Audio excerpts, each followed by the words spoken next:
आज की कहानी है कौवा और सांप। एक जंगल में एक बहुत पुराना बरगद का पेड़ था। उस पेड़ पर घोंसला बनाकर एक कौवा कौवी का जोड़ा रहता था। उसी पेड़ के खोखले तने में कहीं से आकर एक दुष्ट सर्प रहने लगा। हर वर्ष मौसम आने पर कौवी घोंसले में अंडे देती और दुष्ट सर्प मौका पाकर उनके घोंसले में जाकर अंडे खा जाता। एक बार जब कौवा कौवी जल्दी भोजन पाकर शीघ्र ही लौट आए तो उन्होंने उस दुष्ट सर्प को अपने घोंसले में रखे अंडों पर झपटते देखा। अंडे खाकर सर्प चला गया। कौवे ने कौवी को धाड़स बंधाया। हिम्मत रखो, अब हमें शत्रु का पता चल गया है, कुछ उपाय भी सोच लेंगे। कौवे ने काफी सोचा और पहले वाले घोंसले को छोड़ उसने काफी ऊपर टहनी पर घोंसला बनाया और कौवी से कहा, यहाँ हमारे अंडे सुरक्षित रहेंगे। हमारा घोंसला पेड़ की चोटी के किनारे के निकट है और ऊपर आसमान में चील मंडराती रहती है। चील सांप की बैरी है। दुष्ट सर्प यहाँ तक आने का साहस नहीं कर पाएगा। कौवे की बात मानकर कौवी ने नए घोंसले में अंडे दिए, जिसमें अंडे सुरक्षित रहे और उनमें से बच्चे भी निकल आए। उधर सर्प ने उनका घोंसला खाली देखकर यह समझा कि उसके डर से कौवा कौवी शायद वहां से चले गए हैं, पर दुष्ट सर्प टोह लेता रहता था। उसने देखा कि कौवा कौवी उसी पेड़ से उड़ते हैं और लौटते भी वहीं हैं। उसे यह समझते देर नहीं लगी कि उन्होंने नया घोंसला उसी पेड़ पर ऊपर बना रखा है। एक दिन सर्प खोह से निकला और उसने कौओं का नया घोंसला खोज लिया। घोंसले में कौवा दंपति के 3 नवजात शिशु थे। दुष्ट सर्प उन्हें एक एक करके घपाघप निगल गया और अपनी खोह में लौटकर डकारें लेने लगा। कौवा व कौवी लौटे तो घोंसला खाली पाकर सन्न रह गए। घोंसले में हुई टूट फूट नन्हे कौओं के कोमल पंख बिखरे देखकर वह सारा माजरा समझ गए। कौवी की छाती तो दुख से फटने लगी। कौवी बिलख उठी। तो क्या हर वर्ष मेरे बच्चे सांप का भोजन बनते रहेंगे? कौवा बोला, नहीं, यह माना कि हमारे सामने विकट समस्या है, पर यहाँ से भागना ही उसका हल नहीं है। विपत्ति के समय ही मित्र काम आते हैं। हमें लोमड़ी मित्र से सलाह लेनी चाहिए। दोनों तुरंत ही लोमड़ी के पास गए। लोमड़ी ने अपने मित्रों की दुख भरी कहानी सुनी।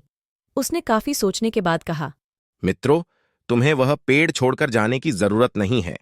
मेरे दिमाग में एक तरकीब है जिससे उस दुष्ट सर्प से छुटकारा पाया जा सकता है। लोमड़ी ने अपने चतुर दिमाग में आई तरकीब बताई। लोमड़ी की तरकीब सुनकर कौवा कौवी खुशी से उछल पड़े। उन्होंने लोमड़ी को धन्यवाद दिया और अपने घर लौट आए। अगले ही दिन योजना अमल में लानी थी। उसी वन में बहुत बड़ा सरोवर था।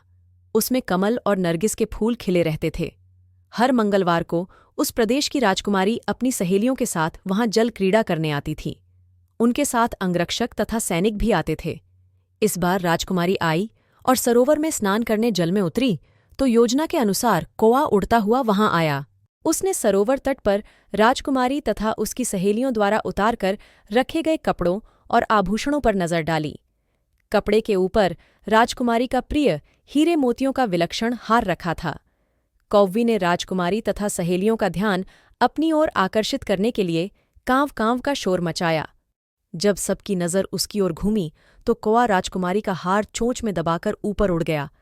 सभी सहेलियां चीखीं, देखो देखो, वह राजकुमारी का हार उठाकर ले जा रहा है। सैनिकों ने ऊपर देखा तो सचमुच एक कौवा हार लेकर धीरे धीरे उड़ता जा रहा था। सैनिक उसी दिशा में दौड़ने लगे। कौवा सैनिकों को अपने पीछे लगाकर धीरे धीरे उड़ता हुआ उसी पेड़ की ओर ले आया। जब सैनिक कुछ ही दूर रह गए तो कौवे ने राजकुमारी का हार इस प्रकार गिराया कि वह सांप वाले खोह के भीतर जा गिरा। सैनिक दौड़कर खोह के पास पहुंचे। उनके सरदार ने खोह के भीतर झांका। उसने वहां हार और उसके पास में ही एक काले सर्प को कुंडली मारे देखा। वह चिल्लाया, पीछे हटो, अंदर एक नाग है। सरदार ने खोह के भीतर भाला मारा। सर्प घायल हुआ और फुफकारता हुआ बाहर निकला। जैसे ही वह बाहर आया, सैनिकों ने भालों से उसके टुकड़े टुकड़े कर डाले। सांप के मरने के बाद कौवा कौवी खुशी खुशी अपने घोंसले में रहने लगे। उस वर्ष जब कौवी ने अंडे दिए तो वे सुरक्षित रहे। तो दोस्तों, इस कहानी से हमें यह सीख मिलती है कि जहां शारीरिक शक्ति काम न आए वहां बुद्धि से काम लेना चाहिए। बुद्धि से बड़ी ताकत और दुश्मन को हरा सकते हैं और किसी भी संकट का हल निकाला जा सकता है। धन्यवाद दोस्तों। आशा करती हूँ कि आपको ये मज़ेदार कहानी पसंद आई हो।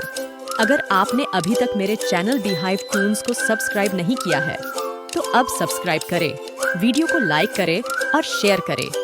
आपका समर्थन मुझे और अधिक वीडियोस बनाने के लिए प्रेरित करेगा। धन्यवाद।